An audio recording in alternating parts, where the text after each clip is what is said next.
Hello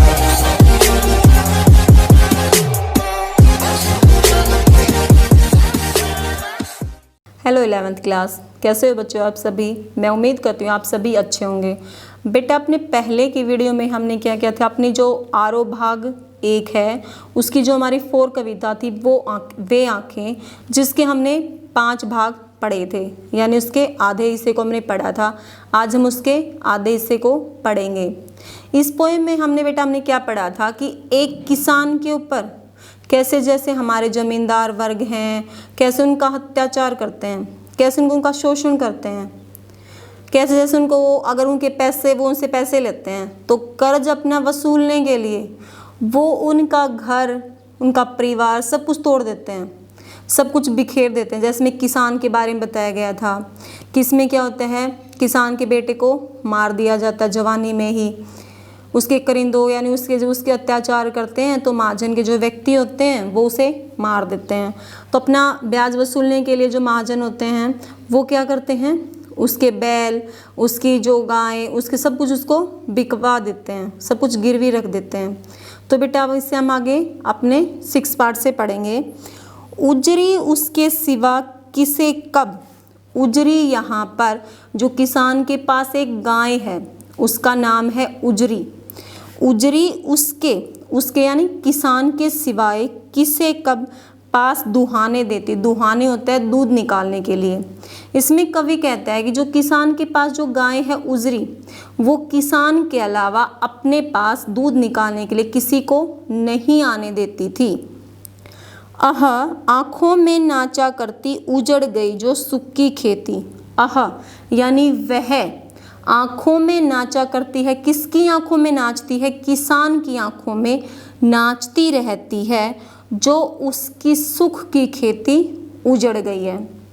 यानी किसान हमेशा उन सुखों को याद करता रहता है जो उसके जीवन से अब चले गए हैं। यानी उजरी एक गाय है जो उसे किसान के अलावा किसी को अपने पास नहीं आने देती। और बार बार में जो किसान क्या होता है, अपने बैलों को, उस उजरी गाय को, अपने घर परिवार को याद करता रहता है। उस सुख की खेती को बार बार याद करता है जो उसके जीवन से अब उजड़ चुकी हैं। भावार्थ देखो बेटा कि इसमें किसान के जो क्या हैं, सुख के दिन बीत चुके हैं। अब उसके जीवन में क्या है, दुखी दुख है, चारों तरफ सूनापन है। अब वो किसान सिर्फ अपने सुख के पलों को याद करता है। विशेष में देखो, विशेष में हम पहले लिखेंगे कि इसमें महाकवि ने महाजन के अत्याचारों का वर्णन किया है, किसान के शोषण का वर्णन किया है। सेकंड में हम लिखेंगे उजरी और उसके, यहाँ पर उस शब्द की आवृत्ति हुई है उजरी में और उसके में, तो यहाँ पर हमारा अनुप्रास अलंकार है। पास दुहाने आने देती, यहाँ पर प्रश्नवाचक चिन्ह का प्रयोग किया गया है, तो ये हमारा प्रश्नालंकार का प्रयोग है। फिर हमारा साहित्यिक खड़ी बोली का प्रयोग किया गया, यानी जिस बोली में हमारा साहित्य लिखा जाता है उस बोली का प्रयोग हुआ है। शांत रस है, यानी यहाँ पर शांति का प्रयोग किया गया है, यानी यहाँ पर किसी वीरता का वर्णन नहीं है, यानी किसी के आवेश का, क्रोध का वर्णन नहीं हुआ, बिल्कुल शांत रस का प्रयोग हुआ है। 7 पार्ट देखो। बिना दवा दर्पण के घरनी। बिना दवा दर्पण यानी दवा दारू यानी बिना दवाई के, घरनी होता है पत्नी। इसमें कवि कहता है कि बिना दवा दवाई के उसकी पत्नी स्वर्ग चली यानी उसकी मृत्यु हो जाती है। आंखें आती भर, और किसान जब अपनी पत्नी को याद करता है तो उसकी आंखें भर आती हैं, उसकी आंखों में पानी आ जाता है। देख रेख के बिना दूध मुही बिटिया 2 दिन बाद गई मर। दूध मुही यानी छोटी सा जो बच्चा होता है जो सिर्फ दूध के अलावा, माँ के दूध के अलावा कुछ भी खाता पीता नहीं है, उसे बोला गया यहाँ पर दूध मुही। तो यहाँ पर कवि कहता है जो किसान की देख रेख के बिना, यानी बिना देखे उसकी पत्नी मर जाती है, उसके ऊपर अत्याचार हो रहे हैं, उसका बेटा मर गया है, तो बिना देख रेख के उसकी जो छोटी सी बिटिया है 2 दिन उसकी पत्नी को मरे हुए 2 दिन भी हुए थे तो वो बिटिया भी उसकी, वो बेटी भी मर जाती है। अर्थात जब उसकी पत्नी बीमार है, उसकी छोटी सी बेटी है, जब उसकी पत्नी को कोई दवाई नहीं मिलती तो उसकी पत्नी मर जाती है। और उसकी पत्नी के मरने के बाद जो किसान क्या है, पीड़ित है, उसको दुख पहुँचा है, तो वो क्या होता है, उसकी देख रेख नहीं कर पाता। तो बिना देख रेख के उसकी वो छोटी सी बेटी जो सिर्फ दूध पीती है, वो उसके पत्नी के मरने के 2 दिन बाद वो भी मर जाती है। तो इसमें देखो, इसमें कवि ने शोषित किसान, यानी जो शोषित किसान है, महाजन के अत्याचार का जो शोषण करते हैं उसके पारिवारिक दुखों यानी कष्टों का वर्णन किया गया है। वही साहित्यिक खड़ी बोली का सफल प्रयोग किया गया है। फिर यहाँ पर आता है देख रेख में एक योजक चिन्ह का प्रयोग किया गया है। 2 दिन में दे वाणी की आवर्ती है, तो यहाँ पर हमारा अनुप्रास अलंकार का प्रयोग किया गया है। तो इसके बाद देखो 7 पार्ट है हमारा, घर में विधवा रही पतोहू, कि घर में यानी उसके घर में उसका बेटा मर गया है, उसकी पत्नी चली गई, उसकी 2 दिन के बाद जो छोटी सी बेटी थी वो भी मर जाती है। अब घर में विधवा रही पतोहू, पतोहू होती है बेटे की बहू, कि अब घर में सिर्फ उसकी बेटे की बहू रह चुकी है जो विधवा हो चुकी है। लक्ष्मी थी, लक्ष्मी यहाँ पर यहाँ हमारा देशज शब्द है कि लक्ष्मी थी, यानी वो घर की लक्ष्मी थी। यद्यपि पति घातिन, यद्यपि लेकिन अब वो क्या है, पति को खाने वाली बन चुकी है। कि कहते हैं कि वो क्या घर में लक्ष्मी बनकर आई थी, लेकिन अब उसका पति मर चुका है, तो समाज के लोग उसे क्या कहते हैं, पति घातिन, कि ये पति को खा गई है। पकड़ मंगाया कोतवाल ने, कोतवाल क्या है, पुलिस वाला, कि किसान है, गरीब है, उसके पर हर कोई अत्याचार करता है। कि पकड़ मंगाया कोतवाल ने, कि कोतवाल यानी पुलिस ने एक दिन उसके बेटे की बहू को अपने पास मंगवा लिया।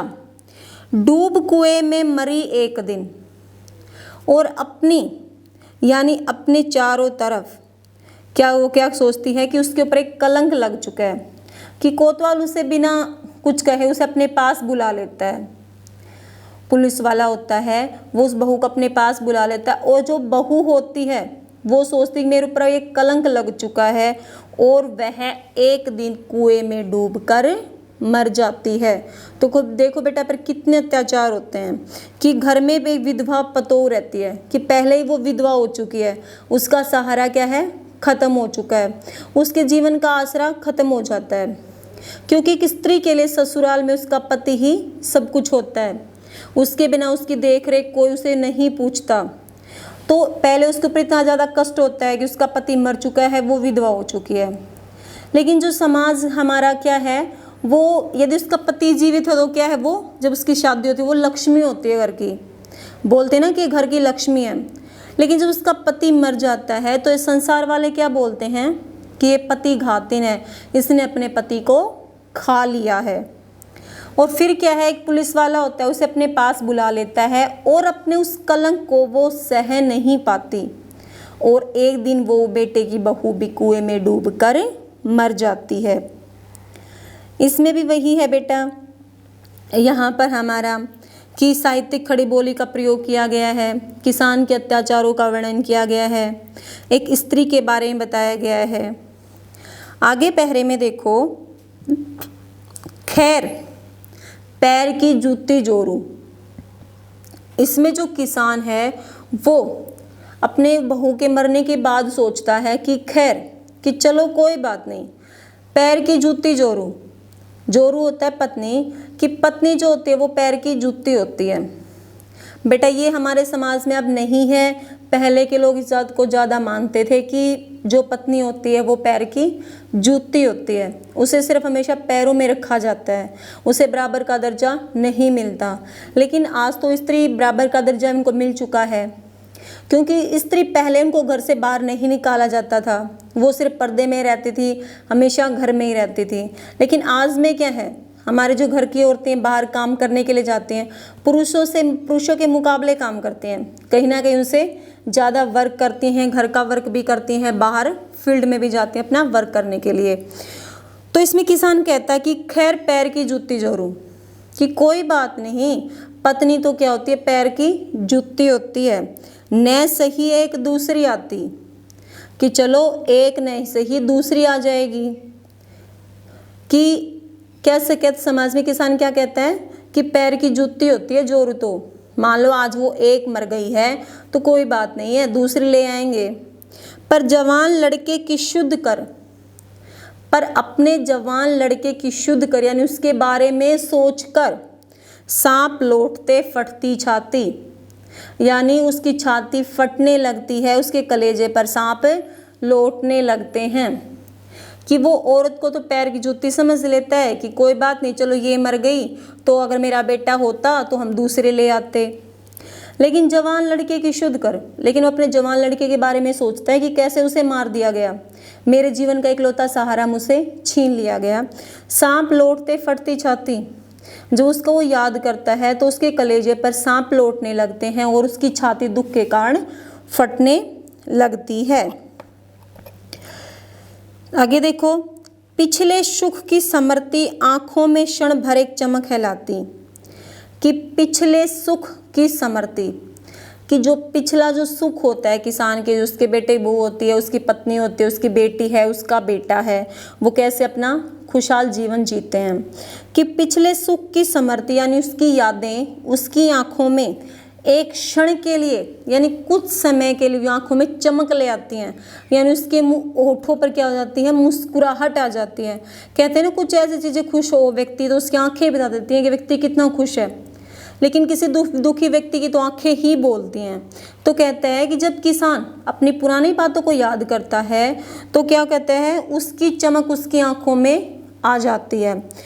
तुरंत सुनने में गड़ जाता वह चितवन, तुरंत यानी अचानक एकदम से, शून्य में गड़ जाता वह चितवन, यानी उसका जो मन है अचानक से शून्य हो जाता है, यानी क्षीण हो जाता है, उसे कुछ भी ध्यान नहीं रहता। तीखी नोक सदृश बन जाती, और उसकी जो दृष्टि है, उसकी जो पुरानी यादें हैं वो एक तीखी नोक के समान उसे चुभने लगती हैं। दोबारा देखो बेटा इनका, कि तुरंत सुनने में गड़ जाता वह चितवन, कि उसका जो मन है तुरंत वह क्षीण हो जाता है, वह शून्य हो जाता है, यानी उसे कुछ भी सूझबूझ नहीं रहती। तीखी नोक सदृश बन जाती, कि उसकी जो पुरानी यादें हैं, उसकी जो खुशी लाती हैं वो यादें, वो उसके लिए एक तीखी नोक के समान बन जाती हैं जो उसे दुख देने लगती हैं।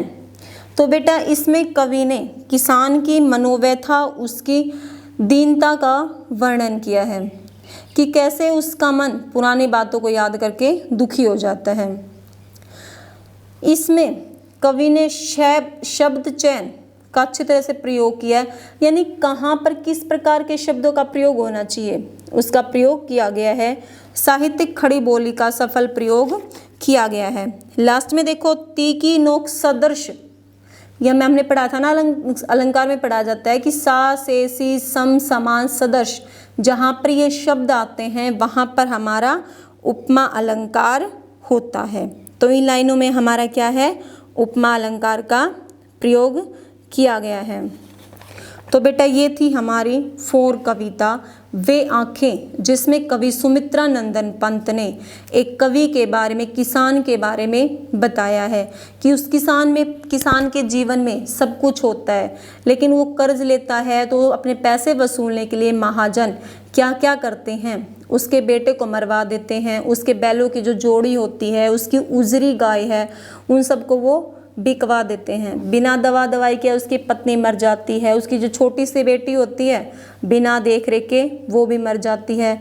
फिर उसके घर में उसके बेटे की बहू रह जाती है, लेकिन एक दिन पुलिस वाले के बुलवाने पर वो भी कलंक के कारण कुएं में डूबकर मर जाती है। फिर भी किसान क्या है, पैर की उस औरत को पैर की जूती समझ लेता है, लेकिन फिर भी वो अपने जवान बेटे की शुद्ध होने पर वो दुखी हो जाता है।